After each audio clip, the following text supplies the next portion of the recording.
I still have Parkinson's disease. My specialist told me I always will. But I don't suffer from the illness anymore, and that's the difference. Despite everything medical that was going wrong for me then, my life is now back to normal. Actually, a little better than normal. I'm one of thousands who have transformed their health, but I still feel blessed. Let me tell you how this turnaround happened. A shock diagnosis. I'd first gone to my doctor with concerns about, of all things, my balance.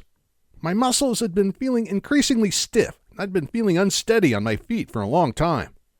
When a friend noticed a slight shaking in my left arm, I knew I had to see someone about it. It took a number of mental and physical tests for specialists to confirm the worst. But once it was confirmed, I went into a state of absolute shock.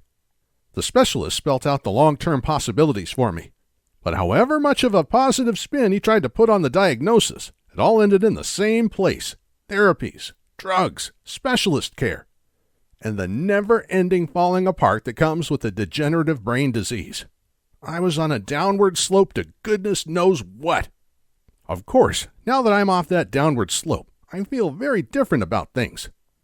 But I admit that I went into a miserable slump. I really didn't take in much of what they were telling me. All I could see was a person old before their time, having to rely on others to help me perform even my most personal functions. I had never thought about my life ending up like that. For weeks, I was just too upset to think or do anything. An overnight change.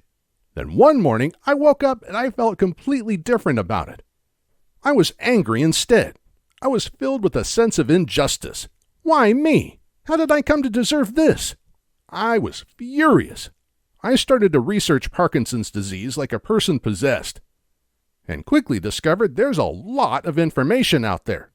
Too much, in fact. Some of it quite complex, some of it frustratingly contradictory, and some of it is just plain wrong. After 3 weeks of searching, I stumbled, quite by accident, on something that was the turning point in my struggle with the disease. In fact, what I found out turned my health and my life completely around. I'm going to tell you now what made the difference. And it's all based on why we get this horrible condition in the first place. Why do we get this illness? Parkinson's disease is a degenerative brain illness. Why does our brain health start to degenerate? It degenerates due to a loss of nerve cells in a part of the brain called the substantia nigra. These nerve cells in the substantia nigra manufacture a neurotransmitter called dopamine. But as the nerve cells die off, less dopamine is created. We need dopamine. The loss of dopamine leads to the loss of body control and leads to a whole cascade of other physical and mental symptoms that combine to steadily ruin a person's life. There's a simple, well-understood trail from good health to Parkinson's. Nerve cells dying off in the substantia nigra lead to reduced dopamine production, which leads to Parkinson's disease. However, almost all modern-day medical treatments start at step 2, reduce dopamine. We're trying to increase dopamine, which sounds sensible at first, but the problem is that we're tackling a disease that has already started, and we're not addressing it at the point of its underlying cause. It's like being in a sinking boat and constantly bailing out the water instead of fixing the leak. We can bail for so long, and then we sink.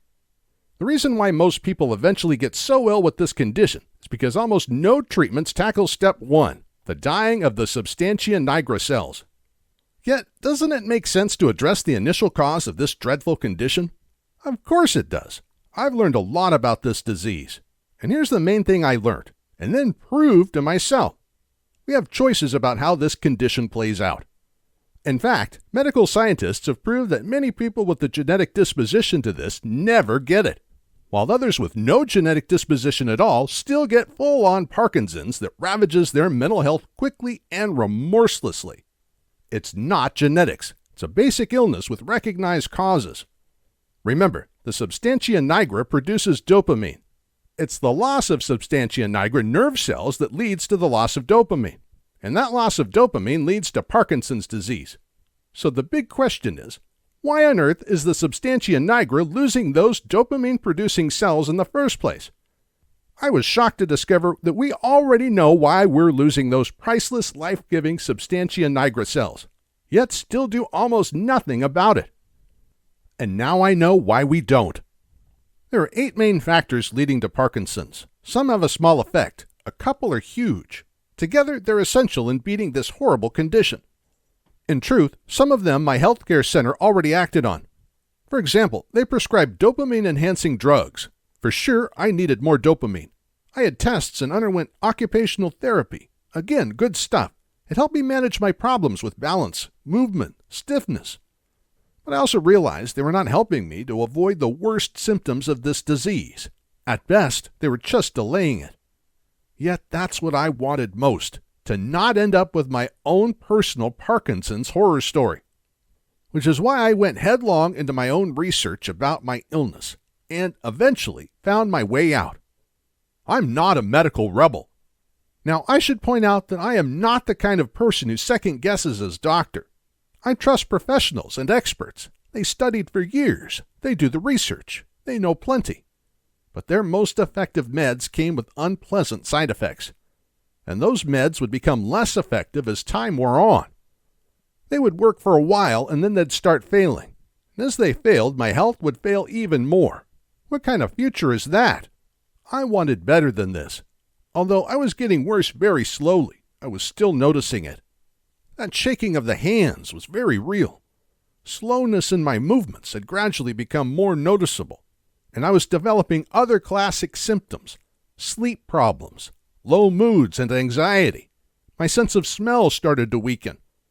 Failure to recall how I'd spent yesterday, complete loss of recall about my own wedding, recognizing faces but not remembering names.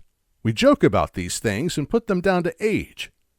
But when there's a diagnosed condition that is actively robbing you of physical and mental abilities, that's no joke at all. I knew this condition led to physical disability. I also knew it led to mental disability. I was scared, to be honest. Scared to be a burden. Scared to lose my ability to control my own body. Scared to watch my life deteriorating before my eyes. Thankfully, none of this is going to happen, which is what I want to tell you about now. So let me start by reassuring you of this. I feel fine, absolutely fine. In some ways, I'm happier and more positive than I was before I got that initial shocking diagnosis. My hands no longer shake. I sleep like a lamb, and I recall all the important details about my life or what I did this morning with ease. Second, there's a reason I feel this way, and it's to do with how I've actively worked on my condition. I feel wonderful, and there's a reason why. Actually, there are 3 fantastic reasons. First and foremost, I have tackled the loss of dopamine by working on the underlying cause of that loss. We know that cell loss in the substantia nigra is the direct cause of dopamine loss. I address that cell loss in gentle but powerful ways, and so protect dopamine levels. Second, I increase dopamine production in my brain using non-drug methods. Increasing dopamine fights this condition head-on, leading to wonderfully quick improvements.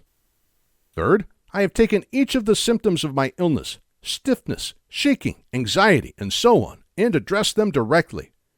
I've enacted specific daily habits that make those symptoms reduce to almost nothing. The disease doesn't stand a chance, because this is an illness that could be tackled on so many fronts.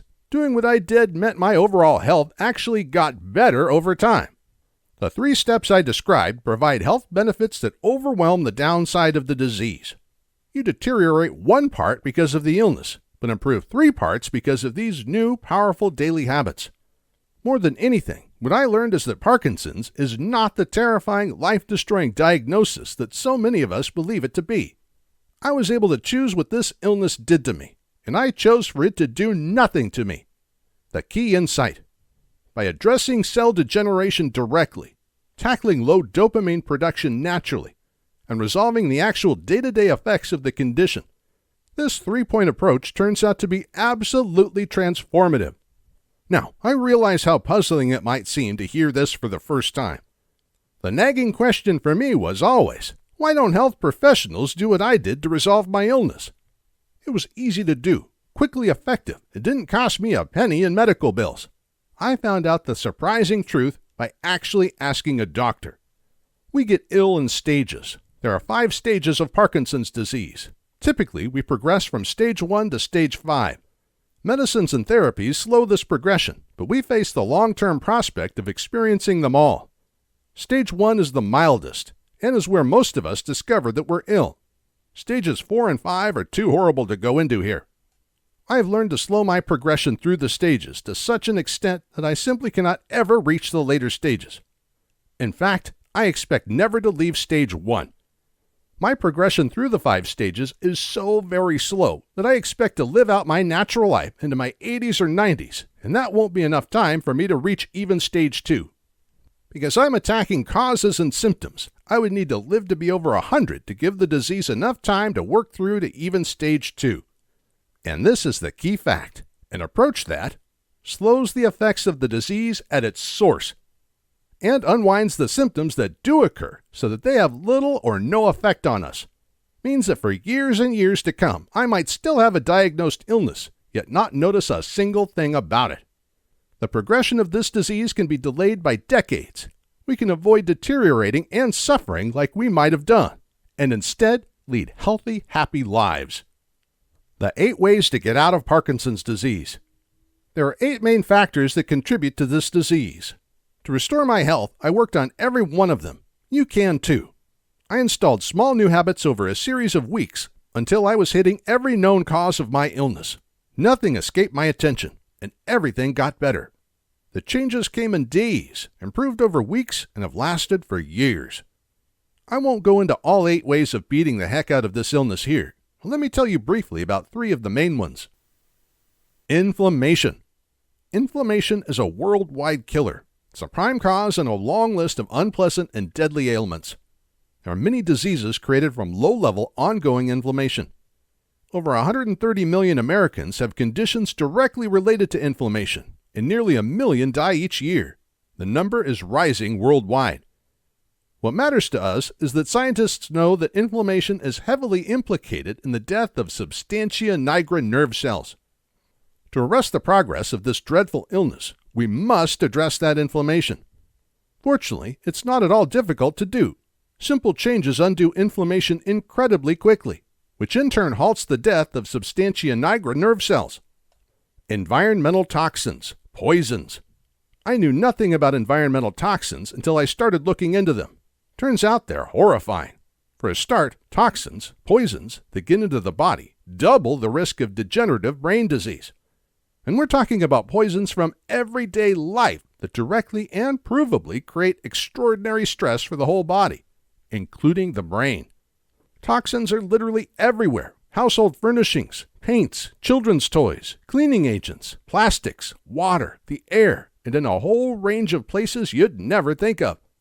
Our bodies deal very well with a certain level of toxicity, but modern products and materials mean the amount of toxins coming into our bodies exceeds what our bodies can remove via its natural processes. So there's a toxic buildup, and eventually tissues and organs in the body start to break down. That breakdown leads to classic toxicity illnesses.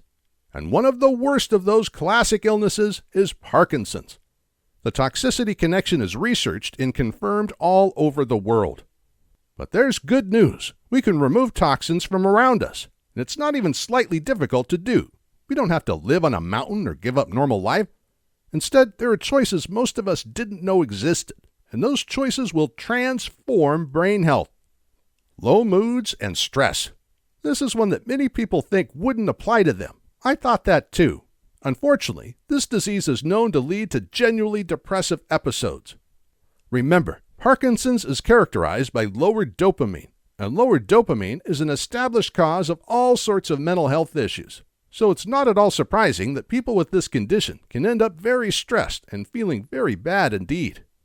The really cruel part of feeling so low is that then people find it close to impossible to motivate themselves to take care of their health. And although natural methods for controlling and calming Parkinson's are straightforward, if a person feels so incredibly miserable they can't even get out of bed, then they simply can't take care of their health, which means they will not do the very things they need to do in order to be well again. It's the most vicious of vicious circles. And remember, health providers already know this. That's what I found hardest to come to terms with. In fact, inflammation and environmental toxins are considered to be the world's 2 most deadly health threats. They're the direct cause of dozens of illnesses and kill several million people worldwide every year. Their effects are in front of our eyes. For example, Cases of Parkinson's have doubled over the last 25 years. The human body hasn't changed in 25 years, so it has caused such a drastic upsurge of brain degeneration. It's ever-rising cases of inflammation, environmental toxins, and struggles with low mood and negative feelings. And these aren't disputed findings, by the way.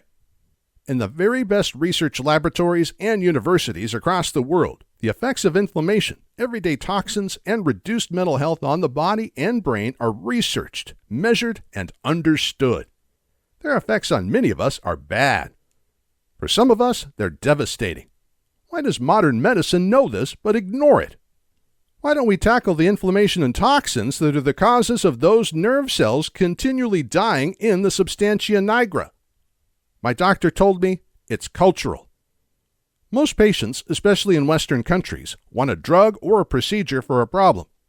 Something that's a one-off fix like an operation, or an easy regular thing like a course of tablets. What they don't want to have to make is an effort to heal themselves, so pills it is. But most inflammatory diseases can be tackled more effectively by lifestyle changes than by drugs. Whole classes of deadly modern illnesses can be changed by a small number of simple, targeted lifestyle tweaks. But our medics push meds because they know that, mostly, their patients won't make lifestyle changes. So they give their patients drugs, knowing that they'll at least take them. Frustratingly, the best solution, addressing lifestyle factors, isn't at all difficult. It's just that popping a pill is easier. This simple remedy changed my life. Simple lifestyle improvements transformed my entire life. It's done exactly the same for thousands of other very ordinary people who thought they'd suffer their illness for life. It requires a small initial effort, not much, but a little more than unscrewing the lid on a jar of chemicals. For the millions who see drugs as their only hope, there are thousands like me who know for an absolute fact that they're not. Which is why we don't suffer those nasty symptoms anymore, while they still do. How I treated my own brain deterioration. Everything I did to restore my own brain health, I learned from a natural health practitioner called Jodi Knapp. I discovered Jodi on a local health forum some years ago. She works with people using natural approaches to reverse illnesses which were caused by natural causes, which is, in fact, almost every illness known to man. Her philosophy is simple. Disease always has a cause. If I have pain, a deterioration, or some painful or deadly affliction, there are reasons why I have it. It doesn't just happen. Understand those reasons, and we have ways of reversing what's gone wrong.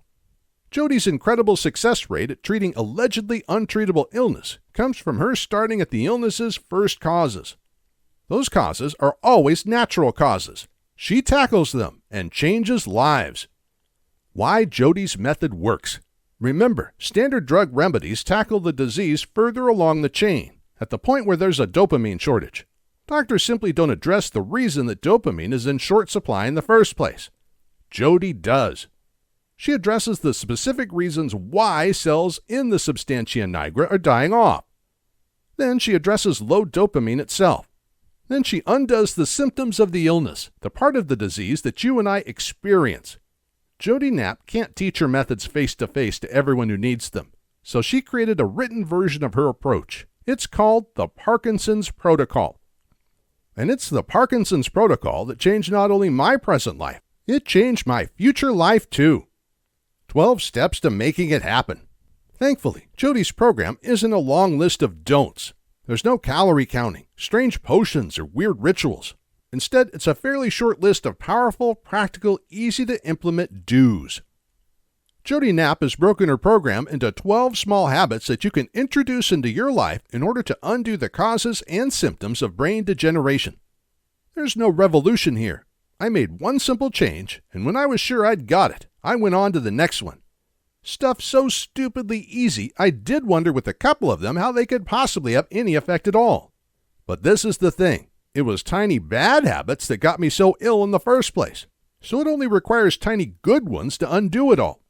No revolution required. I didn't throw my current lifestyle out of the window. I just tweaked what I was already doing, so that when everything new was in place, my life looked just like it always had done. I do some things slightly differently now, but nobody can see what I've changed unless I explain it. It's that subtle. All I had to do was introduce the habits one at a time at a rate I felt comfortable with. I introduced one new habit every few days, which gave me time to ensure I had made it a part of my life.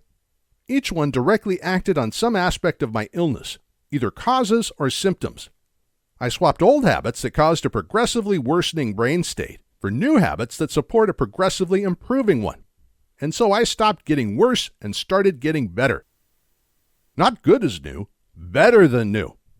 So many of the body functions that had started to deteriorate were made better than they'd been before I was ill. So when I started this program, I wasn't just clearing up symptoms associated with my diagnosed illness. I was also undoing the natural effects of being over 50 at the same time, which meant I wasn't just tackling Parkinson's symptoms. I was tackling life symptoms. I ended up fitter and healthier than I was before I started getting ill. Even a completely healthy person can follow this program and improve their health dramatically. Doing this is triply more vital once a person has received a Parkinson's diagnosis. In truth, it's not magic at all. Of course, the kind of turnaround I experienced here does feel like magic. Who wouldn't feel like they've experienced something miraculous when an illness like this does an about turn? And everything I learned from Jodi comes with sparkling scientific credentials. It's researched knowledge from scientific establishments all over the United States, Europe, and the world. None of this program is controversial. There aren't any scientists waiting to debunk any of this, because collectively, this is their work. Jodi simply turned it into a set of 12 habits that thousands of us have used to treat a nightmare illness. The only reason it's not mainstream, the only reason it's only thousands of people who benefit from this rather than millions, is because it involves some initial effort to take on these habits. Yet once done, it's just so easy. And the reward? Health. Pure and simple. How about you? I know how scared I was when I got my diagnosis. Nobody can take such a blow calmly. The end game of this illness is physical disability and mental disability. It's helplessness that means you're forever reliant on someone else for every little detail of your day-to-day life. Yet, as I discovered, none of this is actually inevitable. What Jodi's The Parkinson's Protocol powerfully showed me is that sufferers can have more than just hope. We can outrun this disease. We can hold it off for decades and live full, healthy lives in the meantime. Now is the time to start doing that. Get the Parkinson's Protocol today and feel the difference. Just click the link below this video. Repair and restore. It was simple, unhelpful habits that created the conditions for degeneration of our brain cells. It's simple adjustments to those habits that unravels the whole mess. Repair damage, restore health. You have lots of life ahead of you. You can choose the quality of the rest of that life right now. I swapped the certainty of a mind and body that would deteriorate before my eyes for the certainty of a body and mind that would get stronger before my eyes. In 12 straightforward steps, I turned my illness on its head. Years after succeeding with Jodi Knapp's program, I still go for my checkups because, as my physician tells me, I can't claim to have gotten rid of the disease. But we both know what the results are going to show. We go through the motions because we have to, but I'm fine. He knows it, and I certainly know it. Get the same for yourself, and get it now. Start reclaiming your physical and mental health now. You know and I know. There's a simple truth when it comes to serious illnesses like Parkinson's. What is addressed can improve, but what's ignored always gets worse. And that's especially true with this condition because it's degenerative. Almost by definition, it absolutely will get worse over time if we fail to tackle it. Every day we don't act to improve our condition, we get a tiny bit more ill. The sooner you address this thing, the easier it is to have a noticeable and long-lasting effect on it. Don't wait around on this. You can have the Parkinson's Protocol in your inbox in under 3 minutes. Just click the link below. There is such a thing as too late. Remember, this program works in 3 ways. 1. It arrests the degeneration of brain cells in the substantia nigra. This is the underlying cause of Parkinson's. 2. It then addresses the lower dopamine levels that bring about Parkinson's symptoms. And 3. It tackles the condition's effects directly, dramatically reducing them, or ensuring that they don't come about in the first place. We must do point 1, arresting the degeneration of brain cells quickly. Typically, at the point that symptoms are noticed, some 80% of the substantia nigra cells have already been lost. 80% is a very big number. The quicker we get to work to save the other 20%, the better. As yet, that degeneration cannot be reversed. So get to work on it today. Preserve existing healthy brain cells and make your recovery that much more certain. Do not let things get any worse. You still have time to make good, so do it now. The Parkinson's protocol is guaranteed, and your copy is waiting. Click the link below.